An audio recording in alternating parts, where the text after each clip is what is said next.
Hi friends, Joby's വേൾഡിൻ്റെ പുതിയൊരു വീഡിയോയ്ക്ക് എല്ലാവർക്കും സ്വാഗതം. ഞാനിപ്പോൾ നിൽക്കുന്നത് പഴയ ജെറുസലേമിലെ മമില എന്ന സ്ഥലത്താണ്. ഇവിടെ ഞാൻ വന്നിരിക്കുന്നത്, ഇവിടെ ഒരു സെമിട്രി ഉണ്ട്. മമില സെമിട്രി എന്നാണ് അറിയപ്പെടുന്നത്. മുസ്ലിങ്ങളുടെ ഒരു സെമിട്രിയാണ്, പഴയ കാലത്തുണ്ടായിരുന്നൊരു സെമിട്രിയാണ്. അപ്പോൾ അതിലെ കാഴ്ചകളിലേക്കാണ് ഞാൻ പോകുന്നത്. പിന്നെ ഇതിന് തൊട്ടടുത്തായിട്ടൊരു പൂളുണ്ട്. അതിൻ്റെ വീഡിയോ ഞാൻ നെക്സ്റ്റ് ആയിട്ട് കാണിക്കാം. കാരണം രണ്ടും കൂടി നമുക്ക് കുറച്ച് നീണ്ടു പോകുന്നതുകൊണ്ടാണ്. അപ്പോൾ നമുക്ക് ഈ സെമിട്രിയിലെ കാഴ്ചകളിലേക്കും വിശേഷങ്ങളിലേക്കും പോവാം. BC 7-ാം നൂറ്റാണ്ടിൽ ജെറുസലേമിൽ സ്ഥാപിക്കപ്പെട്ട മുസ്ലിങ്ങളുടെ ഏറ്റവും പ്രധാനപ്പെട്ട സെമിത്തേരിയാണ് മമില സെമിട്രി.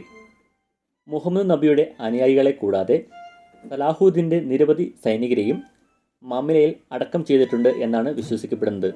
പഴയ കാലത്തെ പാലസ്തീനിലെ ഏറ്റവും വലിയ മുസ്ലിം ശ്മശാനമായിരുന്നു മമില സെമിട്രി. ജെറുസലേം നഗരം 3 മതങ്ങൾക്ക് വളരെ പ്രധാനപ്പെട്ട ഒന്നാണ്. മുസ്ലിം മതത്തിനും ജൂതമതത്തിനും ക്രിസ്ത്യൻ മതത്തിനും ഒരുപോലെ പ്രധാനപ്പെട്ട സ്ഥലമാണ് ജെറുസലേം. പടിഞ്ഞാറൻ ജെറുസലേമിലെ ഒരു ചരിത്രപ്രധാനമായ മുസ്ലിം സെമിട്രിയാണ് ഇത്. വളരെ വലുതും ചരിത്രപരവുമായ മുസ്ലിങ്ങളുടെ സെമിത്തേരിയാണ് ഈ മമില സെമിട്രി.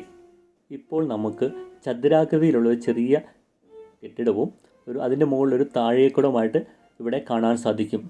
ഇത് വളരെ പ്രധാനപ്പെട്ട അന്നത്തെ കാലത്തെ ഒരു ഗവർണറിനെ അടക്കം ചെയ്തിരുന്ന സെമിട്രിയാണ് എന്നാണ് അറിയപ്പെടുന്നത്. എനിക്ക് ഡീറ്റെയിൽസ് ആയിട്ട് ഇതിനെപ്പറ്റി അറിയത്തില്ല. ഞാൻ അവിടെ ഇരുന്ന ഒരാളെന്നോട് ഇങ്ങനെ പറഞ്ഞതാണ്. ഇതിൻ്റെ ഉള്ളിൽ നമുക്ക് വളരെ മനോഹരമായ ഒരു കല്ലറ പോലെ നമുക്കിത് കാണാൻ സാധിക്കും. ഒരു വർഷങ്ങളായിട്ട് ഇവരത് സൂക്ഷിച്ചു പോരുന്നുണ്ട് വളരെ മനോഹരമായിട്ട്. എല്ലാവരും ക്ഷമിക്കണം, എനിക്കിതിനെപ്പറ്റി അറിവ് വളരെ പരിമിതമാണ്. നിങ്ങൾക്ക് ആർക്കെങ്കിലും ഇതിനെപ്പറ്റി അറിയാമെങ്കിൽ കമൻറ്റായി രേഖപ്പെടുത്തുക.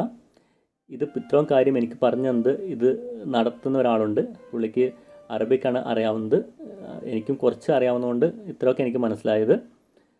പഴയ ജെറുസലേമിൻ്റെ മതിലുകൾക്ക് വടക്ക് പടിഞ്ഞാറ് ഹെറോദ് ഗേറ്റിന് സമീപത്തായിട്ടാണ് ഇത് സ്ഥിതി ചെയ്യുന്നത്.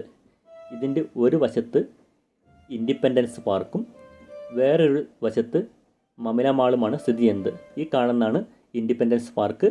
ഇതിൻ്റെ ഒരു വീഡിയോ ഞാൻ ഇതിനു മുമ്പ് ചാനലിൽ ഷെയർ ചെയ്തിട്ടുണ്ട്. അതിൻ്റെ ലിങ്ക് ഞാൻ ഇതിൻ്റെ ഡിസ്ക്രിപ്ഷനിൽ കൊടുത്തേക്കാം. അതുപോലെ തന്നെ ഇതിൻ്റെ മധ്യഭാഗത്തായിട്ട് വലിയൊരു കുളം നമുക്ക് കാണുവാൻ സാധിക്കും. മമില പൂൾ എന്നാണ് ഇത് അറിയപ്പെടുന്നത്. മമില പൂളിൻ്റെ വീഡിയോ ഞാൻ വിശദമായിട്ട് ചെയ്തിട്ടുണ്ട്.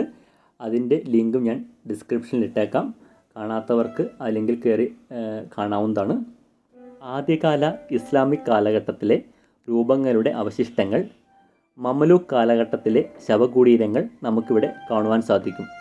638-ൽ റാഷദീൻ ഖിലാഫത്തിൻ്റെ കീഴിൽ ജെറുസലേമിൽ ഇസ്ലാമിൻ്റെ ഭരണം ആരംഭിക്കുകയും ഏകദേശം 1400 വർഷം നിലനിൽക്കുകയും ചെയ്തു എന്നാണ് ചരിത്രം രേഖപ്പെടുത്തിയിരിക്കുന്നത്.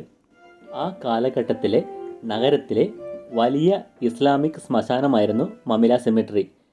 ഇതിൽ അമീറുമാർ, മുഫ്തികൾ, അറബ് സൂഫികൾ, സലാഹുദ്ദീൻ്റെ 70,000 പടയാളികൾ, നിരവധി ജെറുസലേം പ്രമുഖർ എന്നിവരുടെ ശവസംസ്കാരം നടത്തിയിരുന്നത് ഈ സെമിത്തേരിലായിരുന്നു. ഇസ്ലാമിൻ്റെ പ്രവാചകനായ മുഹമ്മദ് നബിയുടെ സഹയാത്രികരുടെയും ശിഷ്യരുടെയും അനുയായികളുടെയും ശവസംസ്കാര സ്ഥലം കൂടിയായിരുന്നു ഈ സെമിട്രി എന്ന് പറയപ്പെടുന്നു. 1945-ൽ 111 ഏക്കർ വിസ്തൃതി ഉണ്ടായിരുന്ന ഈ സെമിട്രി ഇപ്പോൾ ആകെ 56 ഏക്കർ മാത്രമാണ് ഉള്ളത്. 1948-ൽ അറബ് ഇസ്രായേൽ യുദ്ധത്തിൽ പടിഞ്ഞാറൻ ജെറുസലേം ഇസ്രായേൽ നിയന്ത്രണത്തിൽ വന്നു. ഇതോടെ ഇതിൻ്റെ വിസ്തൃതി കുറയുകയും ഇതിൻ്റെ ചുറ്റുപാടുകൾ പാർക്കുകൾ, വലിയ വലിയ കെട്ടിടങ്ങൾ, റോഡുകൾ എന്നിവ നിർമ്മിക്കുകയും ചെയ്തു. നിരവധി ക്രിസ്ത്യാനികളുടെയും മൃതദേഹം ഇവിടെ ഉണ്ടായിരുന്നു എന്നാണ് പറയപ്പെടുന്നത്. അതിൻ്റെ കാരണം ഞാൻ മമില പൂളിൻ്റെ വീഡിയോ ചെയ്തപ്പോൾ അതിൽ വിശദമായിട്ട് പറഞ്ഞിട്ടുണ്ട്. അപ്പോൾ എല്ലാവരും വീഡിയോ മുഴുവനായിട്ട് കാണാൻ ശ്രമിക്കുക. എല്ലാവരും ക്ഷമിക്കുക, വീഡിയോ കുറച്ച് ഷെയ്ക്കുണ്ട്. പിന്നെ എനിക്കൊന്നും കാണാൻ പറ്റുന്നില്ലായിരുന്നു, നല്ല വെയിലായിരുന്നു. ഞാൻ ഉച്ച സമയത്താണ് ഇത് പോയി എടുത്തത്. അപ്പോൾ അതിൻ്റെ നല്ല ബുദ്ധിമുട്ടുണ്ടായിരുന്നു, ഒന്നും കാണുന്നില്ലായിരുന്നു. അതുപോലെ തന്നെ മൊബൈലും 5 മിനിറ്റ് എടുക്കുമ്പോൾ തന്നെ മൊബൈൽ ചൂട് കാരണം പിന്നെ എടുക്കാൻ പറ്റാതാവും. പിന്നെ ഒരു 5 മിനിറ്റ് തണുത്ത് പോയി നിൽക്കും. അങ്ങനെയൊക്കെയാണ് ഇത് ഷൂട്ട് ചെയ്തത്. അപ്പോൾ അതിന് ഒത്തിരി തെറ്റുകളും കൊണ്ട്. അപ്പോൾ എല്ലാവരും ക്ഷമിക്കുക, എല്ലാവരും വീഡിയോ മുഴുവനായിട്ട് കാണുക. അപ്പോൾ എല്ലാവർക്കും ഒരിക്കൽ കൂടി താങ്ക്സ്.